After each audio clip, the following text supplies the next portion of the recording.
What's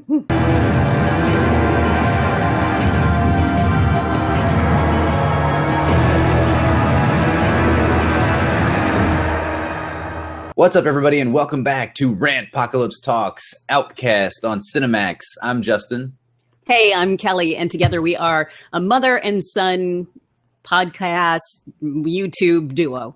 Yeah, that's exactly what we are, and we're talking about Outcast together. We're definitely the only mother and son Outcast duo at the moment, which means we're the greatest, so fuck all the other mother and son Outcast duos out there. In this episode, we're going to be talking about Season 1, Episode 6, From the Shadows It Watches. Super creepy title. And in this episode, Reverend Anderson finds his powers sorely tested. Patricia, what powers? Exactly. What powers do you have, Reverend Anderson, you weakling? Patricia reaches out to Kyle, and Sydney delivers a warning. So let's get right into it. We're going to do our top 3 moments from the episode and then give our overall thoughts from this episode. And I've got a lot of questions.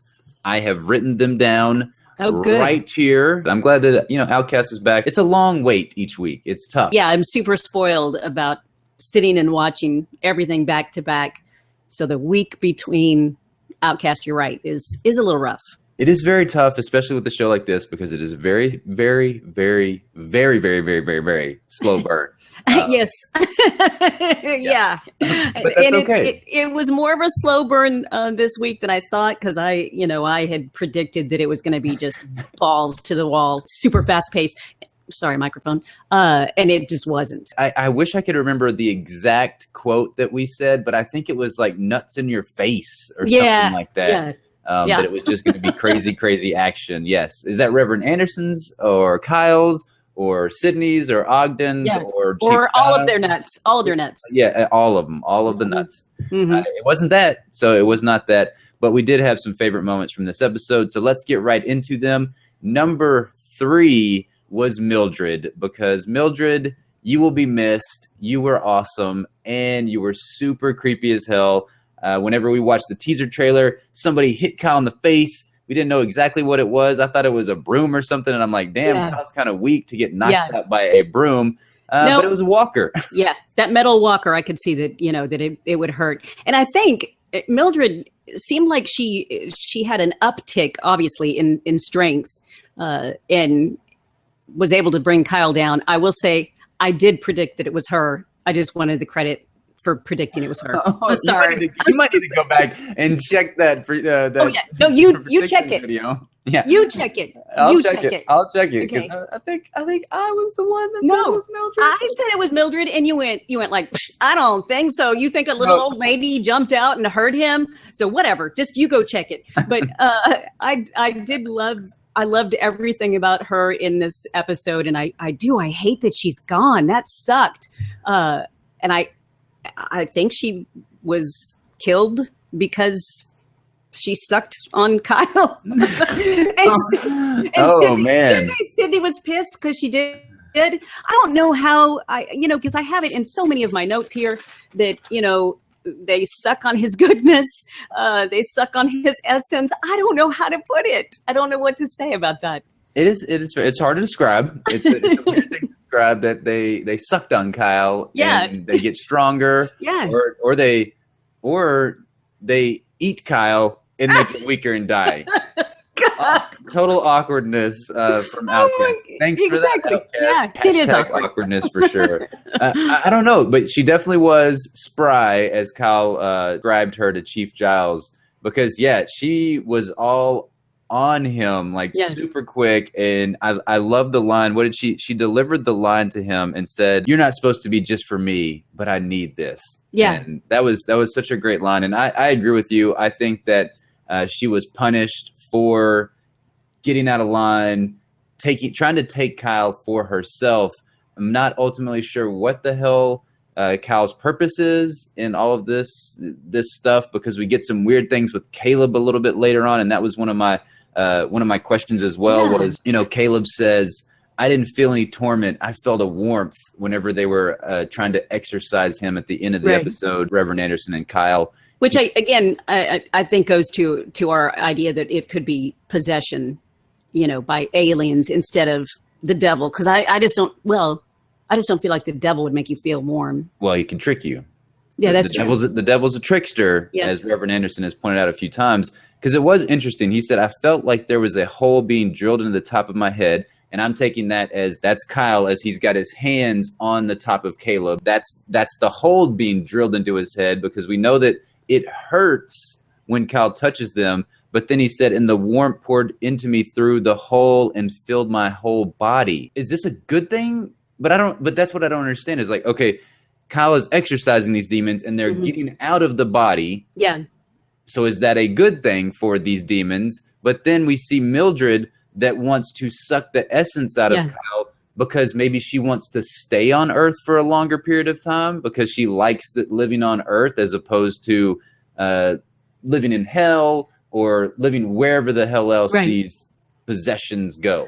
Well, I think the thing with Mildred is it gave her this boost of youth when she sucked his essence.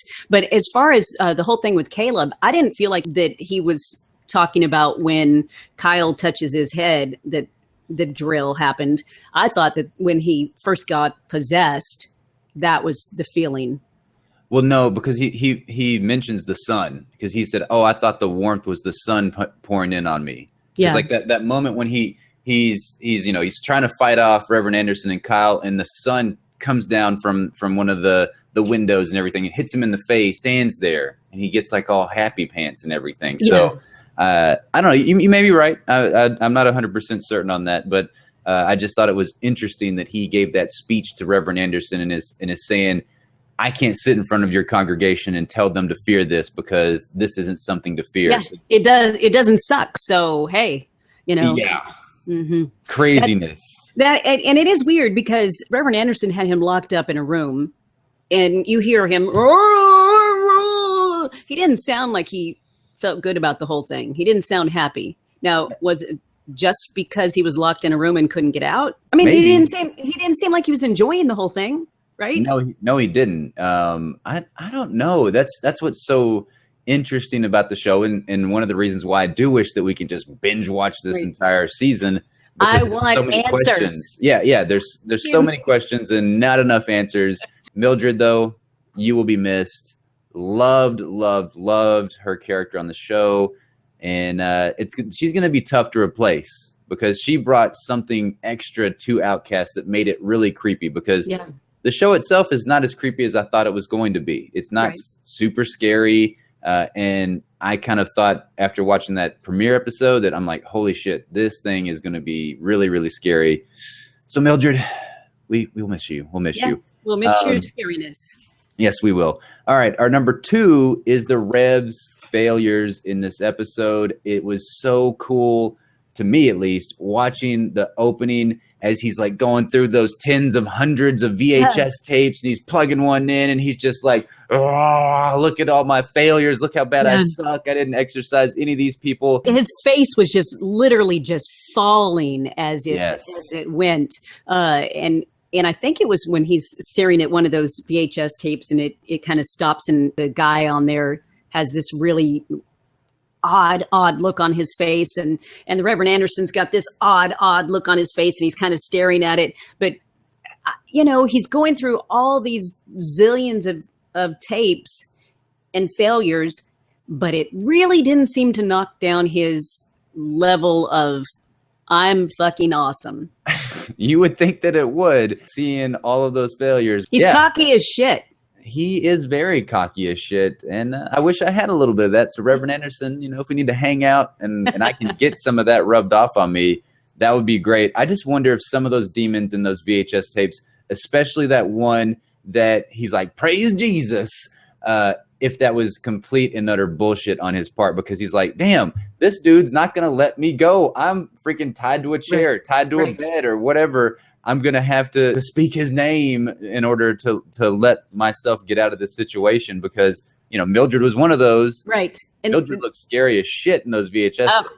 All the spit coming out of her face, out of her mouth, that was disgusting. But I would have to think that eventually that's what happens. The demons, whatever's possessing them finally says, hey, this is enough of this. I'm just going to pretend. Yeah, that's what I'm thinking, is that they all completely fake this. They're all very good actors and actresses to have the Rev let them go. But I also think, to your earlier point, I think it was the Reverend's cockiness that led him astray, in the sense that he's like, oh, I saved them. I did that. They're good now. And they're in my church and I see them every Sunday. And when he does the thing where he's so super, super cocky, and he's like, if it works for Kyle, then it's got to work for me. Kyle doesn't have a gift. There's nothing special about him. He ain't special. I am just as special. And so he cuts his hand and cries kind of like a baby when he does it. But I would too. I would too. But his woman was standing there watching, right? Yeah, Patricia you don't was. Cry, you don't cry like a baby in front of your woman. I mean, that was just. He was very dick holish to her. Oh my God! What an ass! Yeah, she's pretty hot, and she is hot. He is dating way above his pay grade, way above. He's out kicking his coverage at this point. Yeah, exactly. But I loved when he thought that his blood would have the same effect that Kyle's did. I don't think so. I'm anxious to find out more on the Reverend. The one thing that I will say that was a negative in this episode is just that we see that in this episode and last episode and a lot of the episodes, to be totally honest, it's the Reverend. He needs to recognize that he is cocky, and that he needs to recognize that, he needs to be a little bit more humble. And it seems like he was going to get that in this episode, that he was going to have to come to some resolution within himself. That's like, man, I failed. I can't do this, and have to go seek Kyle out. But with Kyle coming in, I think that was kind of I think that was a negative in the writing, that I would have rather have seen Reverend Anderson, break down. He already pissed off Patricia and, cast her out basically, which was dumb because she was just there to try and help. And yeah, I would have liked to seen him go to Kyle and tell Kyle, like, man, like he did a couple episodes ago. Whenever he said that my favorite sin is pride, I was like, right. yes, this is it. I mean, he in this episode, you see him praying very, seemingly earnestly to God, saying, look, I know I'm full of pride. That's a terrible thing. And I can't remember the rest of the stuff that he said, but it was, I know what it was. It was the fact that he loved the attention that it brought to him. Yes. Yeah, when people would look at him, because, look what I can do. I can get rid of these demons. So he enjoyed that attention. So he is a very prideful person. Yes, he's very, very prideful. And I mean, come on, who wouldn't want that attention? Hey, this Reverend, he exorcises demons. He's such a badass. We need to, everybody needs to go to his church, donate money, all that stuff. So I understand it, but I just wish that he would have sought Kyle out in this episode. I think that they could have done something a little bit differently with the way that they structured the episode. Maybe Kyle comes in next episode and they have to exorcise Caleb and everything, because I think that would have been, I just felt like that would have came together a little bit nicer. So as far as our number one was a very creepy moment in the episode, and that was Sydney visiting the Reverend. This is a moment that was taken straight out of the comic books, so it was very cool. Some of the dialogue was just a little bit different. It was still very, very creepy, and I feel bad for the Reverend that he's going to now have that pentagram on his chest. I thought it was really interesting that he is throwing a tantrum, throws his drink across the room, which again I love that he's a drinking, cussing preacher, but the fact that Sydney just kind of comes out of the shadows and he's able to go wherever he wants. He's a creepy dude, and that makes me have a lot of questions about who he really is and what he really is. Well, whenever Reverend Anderson asks, who are you, what are you, or whatever it was that he said, and he said, the day you saw me in the church, you knew. I thought that was an excellent line to deliver to him without coming out there and being like, I'm the devil. To me, that's confirmation. I don't know. That's what's, again, so much fun about the show is there is so much speculation still. Is Sydney the devil? What is Sydney? In the comic book, you feel like that's the moment where, okay, Sydney is indeed the devil living on Earth. And that's what you feel like in the comic book. But in the show, they've done so many things that now make me question who Sydney ultimately is. I have a question, though, about the kid. The kid in this episode, Patricia's son. Yeah. Complete butt face. Like, what a turd. He's a little turd. Mega turd when he's like 6 months, 6 days, 18 hours, 23 minutes, and 5 seconds, Mom, until I'm out of here. Yeah. He saw the Rev being attacked by Sydney. Yeah. So I'm curious if that goes anywhere, or if that was just a moment for the viewer to be seen in. So that was kind of like I guess a filming technique in order for us, the viewer, to be led into the Reverend's place. I just felt like it was, he has this conversation with his mom about the Reverend, and she's saying that he's a good guy, and the son says he's a pussy. I felt like he was going over there. I don't know why. I felt like he was headed to talk to the Reverend. I think kind of give him the speech of, what are your intentions with my mom? I think he was just going over there to mess with the Reverend's stuff, because I didn't pay close enough attention in previous episodes, but we know that somebody's been vandalizing the church. They've been putting, they put the devil in spray paint or whatever. Is that this kid? Oh, it probably is. You're probably right. He probably is not good enough to want to, talk to the dude. You're right. He probably was going to spray paint his house some more. Yeah, he was probably just going to do some bullshit to his house. But I thought that was interesting that he was the one that saw him and everything. My other question that we didn't really talk about as much when we're talking about Mildred is, what is Ogden's connection to Mildred? Because we see whenever Chief Giles is in the house and he's looking through Mildred's pictures and stuff, and he comes upon that one picture. It's the RV. Yes, it is. Yeah, it's the camper trailer, and they're standing out there all smiley. What? I don't know who was who. Do you think that was Mildred, and like when she was younger? Because it looked like two kids, right? Yeah, look like, to me, it looked like a young married couple. Okay, we think her. I was going to say it's not her husband. Ogden couldn't be her husband. No. Could it be Ogden be her child?